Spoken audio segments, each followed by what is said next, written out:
వృశ్చిక రాశి.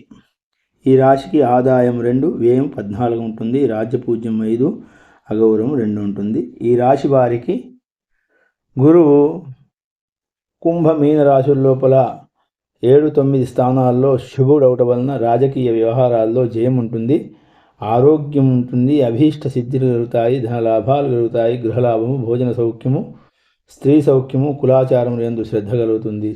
14/5/2025 నుండి 18/10/2025 వరకు, మరల 5/12/2025 నుండి సంవత్సరం వరకు అష్టమ స్థానంలో అశుభుడు అవటం వలన చోరాగ్ని భయాలు కలుగుతాయి, రాజుల వలన భయాలు కలుగుతాయి, హద్దుమీరి ప్రవర్తించడం వలన కోపము, తాపం వలన వీటి వలన ఆరోగ్య భంగం కలిగే అవకాశం ఉంటుంది.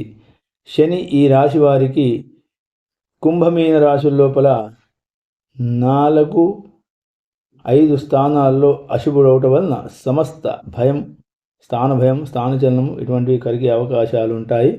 తర్వాత ఈ రాశి వారికి కష్టాలు, కార్యభంగాలు, నీచ స్త్రీల వలన కష్టాలు ఇటువంటివి కలిగే అవకాశాలు ఉంటాయి.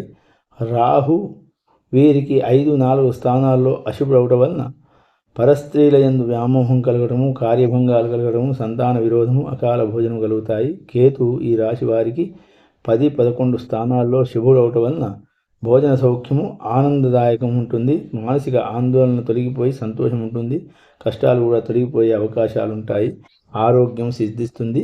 ఈ రాశివారు రాహువుకు, శనికి, గురువులకు వీటికి జపాలు, హోమాలు చేయించుకోవడం, తర్వాత సిద్ధివినాయక స్వామి యొక్క వరాన్ని పొందడం కోసం సిద్ధివినాయక స్వామి యొక్క హోమం చేసుకోవడం, సహస్రమోదక హోమం చేసుకోవడం విశేషమైంది. ఓం తత్